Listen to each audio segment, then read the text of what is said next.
people.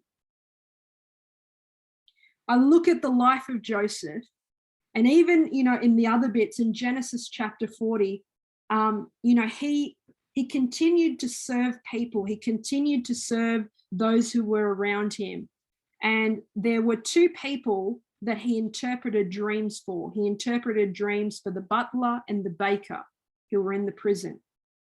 And you'll notice that in Genesis 40, it talks about the fact that he interprets these dreams for these men who had worked for Pharaoh. And he said to the butler, when you're reinstated to your position, don't forget me.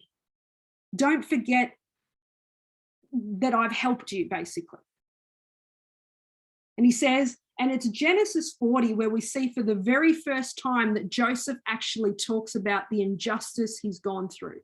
Throughout the book of Genesis, it seems like Joseph is silent about his own adversity. He doesn't talk about his feelings. He doesn't talk about what he's going through.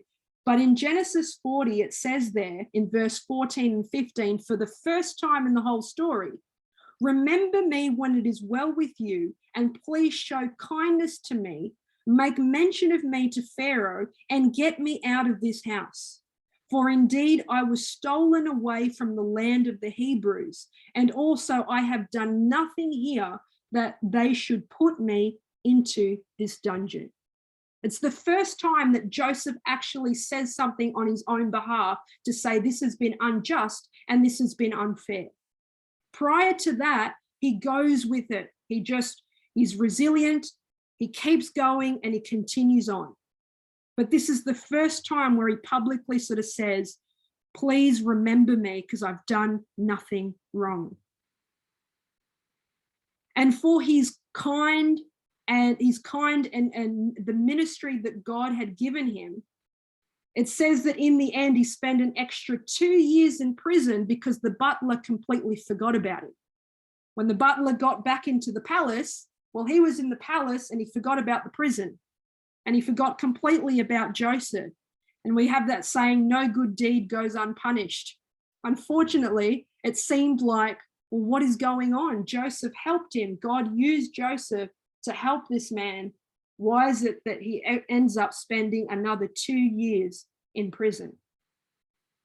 And again, the Bible doesn't tell us what Joseph thought about or said in those 2 years that he was there.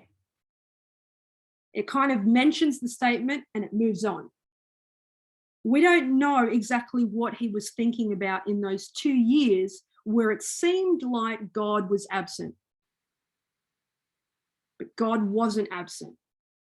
He was never absent, and he was working behind the scenes. Because when we don't see the obvious power of God, God is working behind the scenes. And he doesn't let him go, because we know that throughout the rest of the story, he ends up coming before Pharaoh, interpreting Pharaoh's dreams. He ends up getting a privileged and honorable position, not that he was looking for that at all. He was just serving God and being faithful. But in the end, he goes from the prison to the palace. And in both of those seasons, God is with him. God is with him in the prison, God is with him in the palace, and God is with him in every moment in between. And Joseph learns to trust his God in the season of imprisonment, as well as the season where he is in the palace. And I guess the challenge for us is to trust God in all those seasons as well. To trust him when we're in the worst of circumstances, and to trust him when we're in the best of circumstances. To remember him in the valleys as well as on the hilltops, because it's easy to remember God when all is going well. It's easy to trust God when there is no apparent adversity. It's easy to be happy when we think all is going well. But when we understand and know that God is with us at all moments, even in those challenging times, we can know, but God is with me. He's never left me, and he never will. My last point this morning, I know we're jumping ahead quite a few chapters, but I want to go to Genesis 50. And this is, Genesis 50 gives us, I guess, the conclusion of the story, and it tells us how Joseph confronted his brothers, what happened when his brothers came into Egypt after a time of plenty and then a time of famine. The brothers come to Egypt looking for food because nowhere in the land is food available except in Egypt, because Joseph has cared for the land. He's been entrusted to a big responsibility. He's cared for the land. They still have a number of bits of food because Joseph has been overlooking everything. And he has this confrontation with his brothers, and eventually, he forgives his brothers. He makes his peace, but still at times they're like, oh, are we really okay with Joseph? Will he try and get us back? Will at some point he try and, inflict some revenge on us for what we did because we sold him into slavery? But if you look at Genesis chapter 50, in verse 20, it says, "But as for you, you meant evil against me, but God meant it for good, in order to bring it about as it is this day, to save many people alive." So Joseph says, don't worry, because in the end, even though you tried to destroy me, even though you tried to hurt me, God has used everything in the end for good. Everything that Joseph went through, everything that happened, in the end was for the salvation of many people. God used Joseph not only to help him, but to bless many, many people through his life. And so he said, what you meant for evil, God has used for good. The same as we look at our own lives, sometimes when people may do or say things that hurt us, or when we are in challenging circumstances, it's important as well to remember that God can overturn that.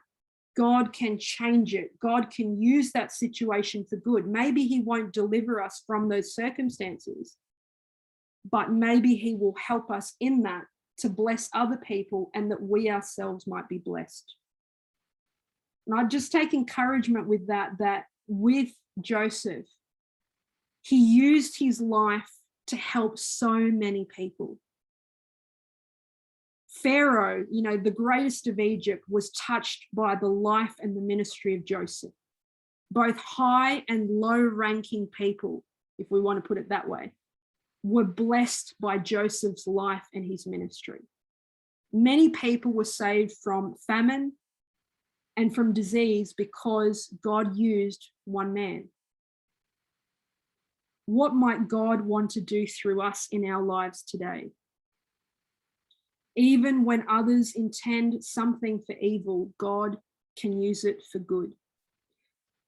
I want to end with a story which is personal, and that is that I look at my parents' life, and as many of you know, my parents migrated to Australia years ago. They migrated almost 35 years ago. Just before I ever sort of came to be, they migrated this way. And the reason that they migrated to this country is because my dad, as a teenager, stood up for the injustices that were being faced in Chile. A democratically elected president had come into power, but a right-wing dictatorship came through. And this dictatorship meant that many people lost their lives, people disappeared, people were abused, murdered, a lot of terrible things happened. But there were a lot of poor people and vulnerable people who suffered the most. They were the ones who suffered the most. And my dad couldn't stand injustice. He wasn't a Christian. He was just an ordinary 18-year-old. He was a year older than what Joseph was. And he couldn't stand that there was injustice in his country, and so said, no, I'm going to stand up to that. And there were many people who did. But because he stood up against the injustices that were being faced, he ended up in prison for 3 years. He spent 3 years in jail. And when he came out, he had a political record. So no one would give him a job.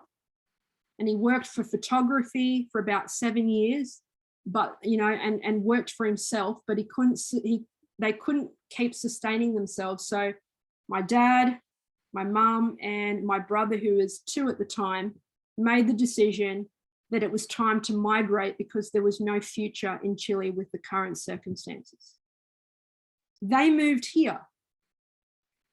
Eventually, my dad came to know Jesus. And I think if they hadn't migrated, would my dad have found faith? I don't know. And if my dad had not found God and had not found the Adventist church, well, my mum, my brother, and I wouldn't have found it either, because my dad actually ended up really moving us in that direction. And if my dad hadn't, you know, been converted and we hadn't have been converted, well, maybe I wouldn't be a pastor here, and maybe I wouldn't be talking to you today. So I look at all those circumstances and everything that happened along the way, and I go, even though there were things that were really hard and were really challenging, God used those things that happened in my dad's life, and in the end, there was good that came out of it. God ended up using it and turning it around. And he turned it around for him, and he turned it around for us, and he keeps turning things around. So when we look at our lives, I hope that we can remember that God is with us. Emmanuel is with us in our suffering. To find purpose where we are. And to remember that God never leaves us, even when it appears that he may be silent, he is never absent. And remembering that helps us with our lives today, wherever we find ourselves. To remember that just as God was with Joseph, he is with us today. I just want to have a prayer and close up today. You just want to bow your heads where you are.